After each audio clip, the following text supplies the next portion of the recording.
if you were to, well, listen to the Conservatives, there has been an air of calm about these results that, well, we were expecting to lose this badly anyway, so even the fact that we have lost this badly, it doesn't matter. Of course, on the flip side, what we saw was a absolute stampede of Tory journalists running to their favourite journalist to declare and say just how badly they had been doing. And excuses all pointed to one person, Rishi Sunak, with one being very, very particular, saying that Sunak can blame it as much as he wants on last year's chaos, but he's the one who started it. Remember, Sunak not only just took out Johnson and started that chaos, which then led to Liz Truss, he then took out Liz Truss.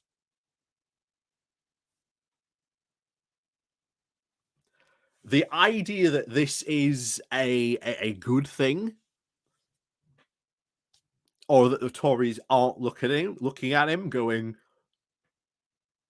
come on, guy, you've got to shape up here.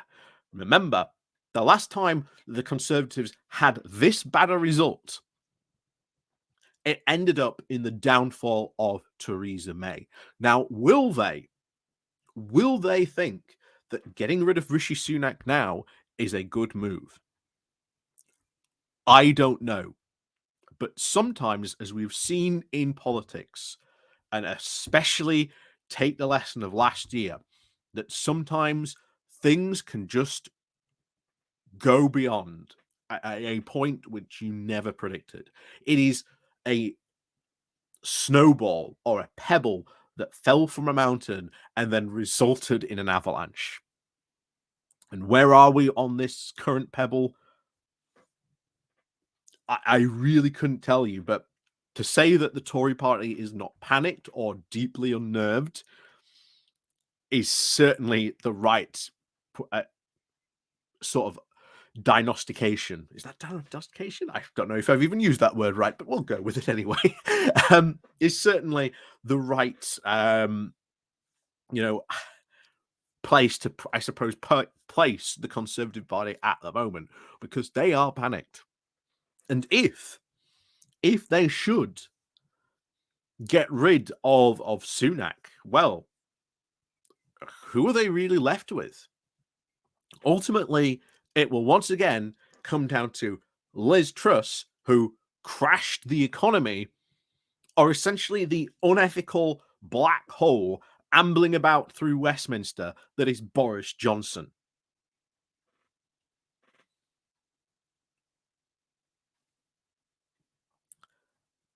Even if they did get rid of Rishi Sunak, that's why I think there's been a lot of push and a lot of insistence to promote Penny Mordaunt, which is highly suspicious, very highly suspicious indeed. So I wouldn't be surprised if Penny Mordaunt made a play, maybe not to become Prime Minister, but maybe made a play to take another seat, to maybe become Foreign Secretary, Defense Secretary. Who knows? It wouldn't surprise me if she suddenly got, shall we say, highly promoted in shall we say, the next coming weeks. But we're going to have a look at the trials and the troubles of the current Tory party, because David Gauke here has written a piece for Conservative Home, once again trying to soothe the Tories, or at least soothe his own party, or at least soothe his own party members, saying now is not the time to panic, and whatever we do, we mustn't replace Sunak, because the likelihood is it's either going to be Liz Truss or Boris Johnson. And as we've said before, bringing back those two, or one of those two, would result in absolute electoral oblivion, because there is no way they would stand a chance. So, before we go into today's article, please do remember to click on the like, share, and subscribe button. And of course, down below there are links to my Patreon page and a one-off link called Buy Me Coffee, where you can buy me coffee. And of course, as always, thank you very much to all those people who do help and support the channel that way. So let's go on into this. So this comes from Conservative Home by David Gawk with your alternatives to Sunak: Johnson, who may be kicked out of Parliament, or Truss, who crashed the economy. And this is exactly what many Conservatives have been saying, because the last time this happened and it was this bad, it was Theresa May and she got given the boot. So could the same thing happen to Rishi Sunak? Well, we don't know. But remember, they were saying the exact same things when Theresa May had those bad results.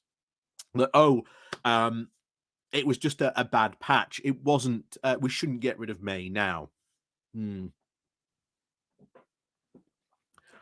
Well, who knows? Like I say, this pebble may become an avalanche, and it may just appear out of nowhere. And events just may very quickly overtake Sunak, where we may end up in that situation.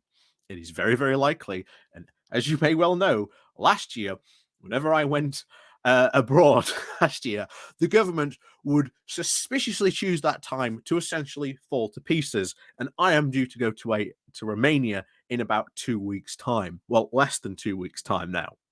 So, you know, that's all I'm saying. We'll see what happens. So, for the Conservative Party, Thursday's local election results were bad. Very bad. They weren't just bad, they were a complete and absolutely nightmare. There is a reason why Friday has become known very quickly as Black Friday once again for the Conservatives, because of just how badly it went for them throughout the day. So when you try to anchor your expectations with a worst case scenario estimate of losses and then exceed it, matters have not gone well. And of course, this all started when Oliver Dowden came out and said, well, look, we're going to lose more than 1,000 seats. Meanwhile, you had other Conservatives came out and said, oh, no, we're not going to do that bad. We're probably going to lose about 500. And then you had Rishi Sunak come out and say, oh, no, we're only going to lose about 230.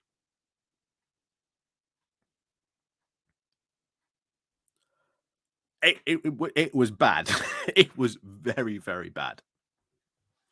The next test is how the party reacts. Given that it has been more united, more disciplined than it might have been in recent months, there is a good chance it will avoid panic. And I have to say, what Conservative Party is David looking at? Because I do not see a party that is united or disciplined. United, absolutely not. The Conservative Party, even before these election results, was more divided than ever before. So that's certainly not true. And of course, discipline, well, on Friday, we saw that discipline. As we said, there was an absolute stampede by Tory MPs to get as quickly as they could to their local journalist or their journalist of choice to start saying, or at least admonishing Rishi Sunak for all these local election losses. The guy who, remember, they had brought in because he was a safe pair of hands, that he was going to at least maybe win them the next general election. But the recent calm has been based on a presumption that Rishi Sunak could deliver a general election victory next year.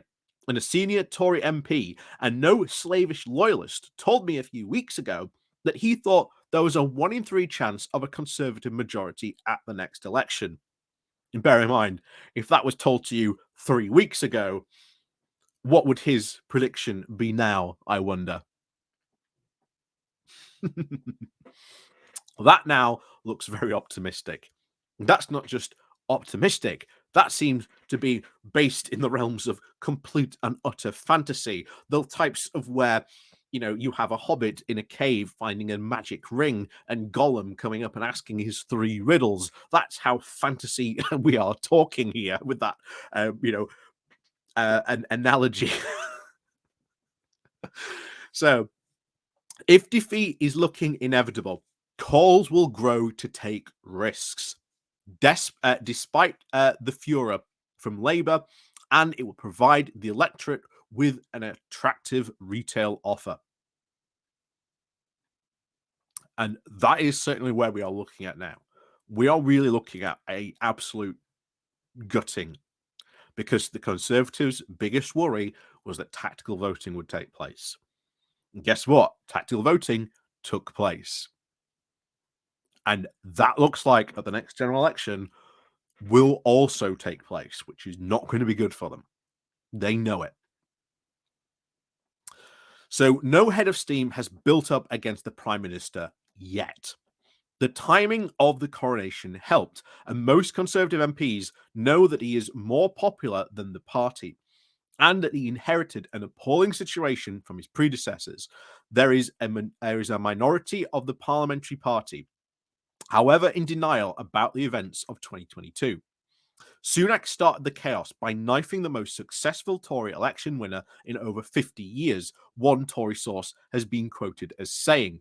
Sunak's claim that stability has been restored has been shot to bits. It is plausible to think that plenty of party members, including many of thousands of ex-councillors, may share that view. And I think, given what we've seen, given the fact that I think you saw Nadine Dorries try to start a fight with this guy on Twitter, and several other Tories as well, just shows you that this idea of discipline, once again, that he'd been talking about, has been shot to bits. And remember, if this is discipline, saying that they took out that Sunak took out Johnson, and that he is responsible for this, and that his credibility of bringing stability has been shot to bits. I would love to see what his definition of chaos would be if that is stability within the party. So in that context, we are starting to hear calls for a change of course. And that is absolutely what you're going to be seeing. There is desperation, there is panic for a change of course, that Sunak has to do something, and he has to get this under control. So I would expect, certainly, probably the next couple of weeks, for there to be some big policy announcements in some way, shape, or form. So this generally consists of a combination of calling for tax cuts and leaning into the apparent realignment of politics and contrasting on Brexit voting social conservatives. Alongside the policy calls, it will certainly hear demands for constitutional changes to the Conservative Party to put more power into the hands of party members, largely coming from the Conservative Democratic Organisation. You may remember we talked about the Conservative Democratic Organisation before. The group within the party that says that some Conservative MPs aren't really Conservative MPs and that they should be got rid of. Suella Braverman and Priti Patel are part of this Conservative Democratic Organisation. And it's heavily backed by Lord Carruthers, one of the big party donors to the Conservative Party, and he is backing this organisation because he says that there are Conservatives that just aren't conservative. The party has gone not far enough right, that is currently, even in its current form, still just a bit too centrist for him. So all of this would be precisely the wrong thing to do. To understand last week's election results, it is necessary to comprehend the damage that was done by the premierships of Boris Johnson and Liz Truss. So again, trying to essentially say, no, it's not Sunak's fault. It's not Sunak's fault. He had nothing to do with it, But he was Chancellor under Boris Johnson. The economic situation, while Liz Truss was ultimately responsible for a lot of that stuff, he wasn't in the best position to say that. He has been in cabinet in some way, shape, or form for the past 3 years. He is responsible. He cannot wash his hands of the Johnson or either the Truss administration. So Johnson left office in disgrace because his colleagues did not believe him to be truthful, not the Labour Party or the BBC, or even the civil service, or any other part of any supposed new liberal elite, but Conservative MPs. Tory MPs who were prepared to stand under his leadership in a general election and in many cases serve as ministers under his administration, and yet they even conclude that he could not be trusted. This continues to damage the Conservative reputation for integrity, which is, again, very, very true. And Rishi Sunak, bear in mind, has done nothing to restore that integrity. A factor that continues to damage the party's electoral performance, nor is it ancient history. The Privilege Committee is continuing its inquiries and will probably find that Johnson misled Parliament. For what it's worth, my guess is that the Conservative MPs will ensure he is not suspended for 10 days or more, but whatever the conclusion is reached, the public will be reminded of Partygate. And I have to say, if Conservative MPs do save Johnson, there will be an almighty outcry. There will be a massive outcry on this. You can guarantee that. If Johnson gets saved by other Conservative MPs, they might as well just, they might as well call in the delivery vans already, because it does look like that would be an instant loss. Because any claim that Sunak is cleaning up politics when his own MPs have saved Johnson after that public inquiry, after that absolute disaster of a car crash for the public inquiry that we saw live televised, and what is going to eventually come out from this hearing itself, it's not going to be good. It is not going to be good. And after Johnson went, the party members had their say and got Liz Truss and tax cuts. This resulted in a collapse in market confidence, higher interest rates, and terrible damage to the Conservative reputation for economic competence. Exactly true. Because why did Liz Truss get elected? She was saying everything the party membership wanted to hear. And it is a party membership that has been very, very much largely influenced by a very large UKIP infiltration that has pushed the party more and more hard right. And this is why you are seeing a group of Conservatives stay home and not want to vote for this Conservative Party. Because it is not the Conservative Party they recognise, which is highly hilarious for many reasons. But there you go. So Sunak and Jeremy Hunt restored market confidence very quickly, but unsurprisingly, voters will blame the government for higher mortgage rates, even if at this point they reflect the general economic conditions, not the impact of Trussonomics. But here's the thing: it was their party. Sunak was part of that party. They cannot wash their hands of it. That's the big thing, that even now there are a lot of people who are like, the Rishyites, I suppose you would call them, still believing that Rishi is their guy. They cannot wash their hands of what happened over Trussonomics. The complete competence for economic, economic competence from the Conservative Party is gone. The idea that they are the party of like, if you want a good economy, you vote Conservatives, that is gone. They cannot ever claim that again, because all you have to do, Liz Truss and Trussonomics. That's it. They can never really do that again. So, but a political party will only get so much credit for being the sensible when all of this was very clearly a last resort. The damage done to the Conservatives' reputation for economic competence by the fallout of the mini budget is immense.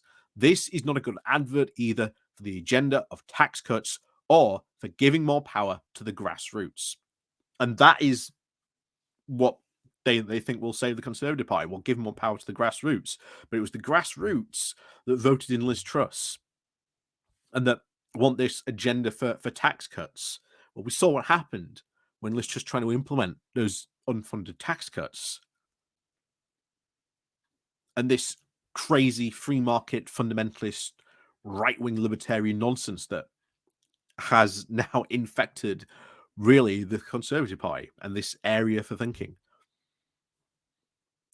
It's not a good direction for them to go because that ideology is not popular. So, a reminder of the fiscal reality is necessary. The fiscal rules currently in place are pretty loose, merely requiring borrowing to be below at least 3% of GDP in the fifth year of the scorecard, with at some time debt falling as a proportion of GDP.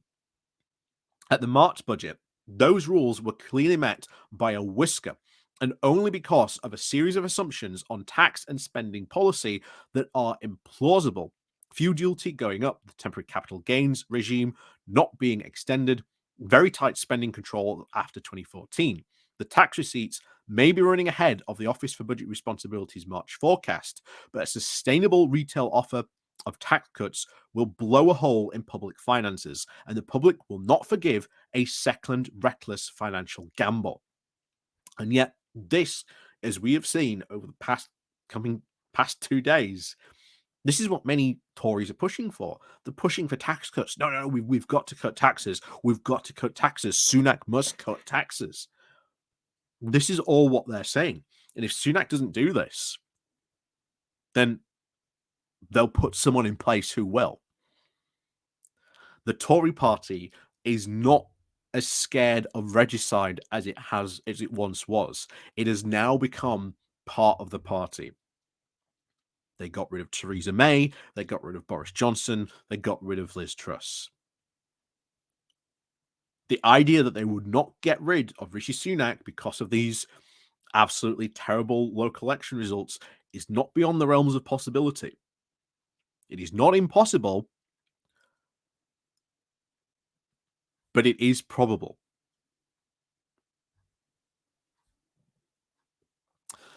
So the other electoral strategy is a double down on the red wall and an appeal to the working class voters. Matt Goodwin has made the case that criticising the government has failed to reduce immigration, refused to take on the necessary action to stop illegal immigration, and has taken little interest in, quote, building a new social contract, and consistently failed to take on the radical, woke, progressive left. I love that. Radical, woke, progressive left. That's just throwing words. That's just throwing words at many things. And even now, this idea, this appeal to the culture wars, which that really is, it's an appeal to the culture wars, we've seen doesn't work. You know, to some extent it does, but it is not a electoral winning strategy. You want a clear example of why it isn't? Look at America, where all of Trump's big picks doubled down on that culture war stuff. Didn't win them elections. And it has proved in the UK not a very popular strategy. It's not a very popular form of messaging. So to double down on that doesn't look like it's going to be successful. So where to begin? So this is his evidence of how can we make things better, which should be interesting. So where to begin? When the evidence of labor shortages is all around us, slashing immigration would be economically damaging, as well as damaging public services. Again, shocking admission from such a conservative sort of blog.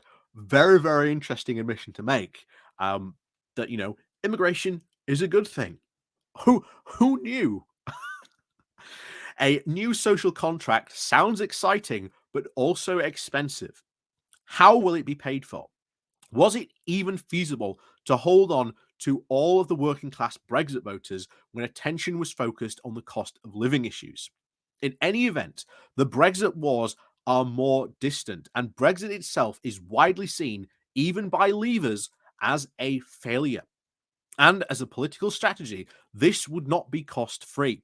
It would mean writing off dozens of home country constituencies to the Liberal Democrats.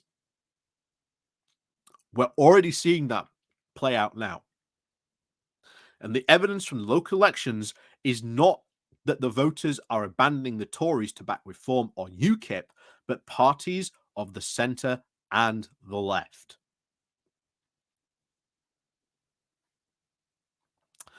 That the Conservative Party is now an electoral whole is not in doubt. There is a very strong chance that it will be in opposition after the next general election. An optimistic view is that opposition polls tend to be narrow in the last year of a parliament. The economy could very well be a better place in 2024. And one expectation for last week's results is that Conservative voters stayed home and will turn out in greater numbers next year, and that Labour is not exciting the country. Not 100% true, but then again, we'd have to see what happens when it comes to a general election. Not only that, how are you going to improve the economy? Because at the moment, Rishi Sunak is doing nothing to improve the economy. He's done nothing to reduce inflation. He's doing nothing to get the economy moving again. So what is he doing to make the economy better? He's just crossing his fingers and hoping for the best. But you can't just do that. And why? Because Sunak is an ideologue. He believes that the markets will sort themselves out, that the government should have nothing to do with trying to get economic activity moving again or to help reduce inflation. Meanwhile, we are seeing every other country being a lot more successful because what are they doing? Their governments are doing exactly that. Even other conservative governments.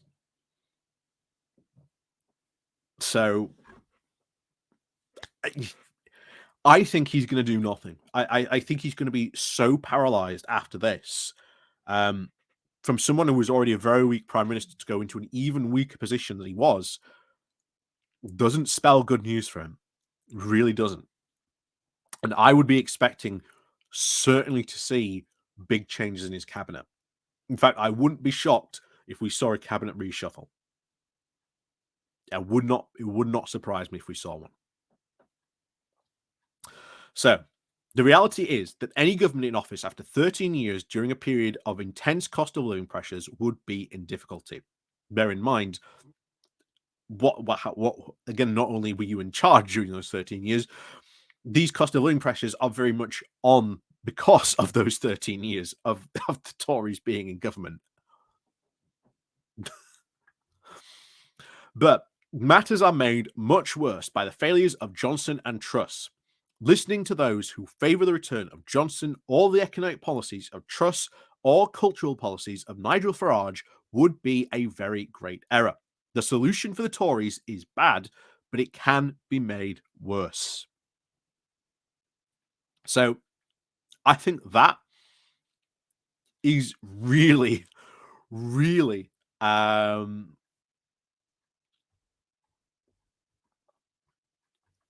I think that really delivers some home truths to a lot of conservatives. I mean, as we said before, Conservative Home very influential when it comes to sort of the non-parliamentary Conservative Party. So the fact that this is in Conservative Home is very interesting. But I'm surprised we haven't seen any proper coping yet this week.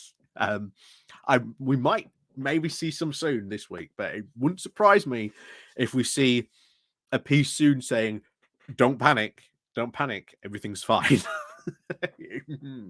And technically, there was some stuff there, but even that did not offer, shall we say, much hope for the Conservatives' future. I mean, I do agree with them in one respect that if you brought back Truss or Johnson or pursued those policies, it would not be good. It would not be good at all. So, what do they do from here? Well, like I say, we'll probably find out in the coming weeks, but Rishi Sunak is already a weak prime minister and he's gone to an even weaker position. So expect to see more rebellions, expect to see increasing party disloyalty. And as we said, this may at the moment be a pebble, but it is a pebble rolling down a hill. And you do not know what kind of momentum that pebble will eventually gain. And it could very easily go out of control and turn into an avalanche. And that would spell the end of Rishi Sunak if it starts to gather pace. So, As always, thank you very much for watching. And of course, please do remember to click on the like, share, and subscribe button on your way out. And of course, as always, we'll see you all next time.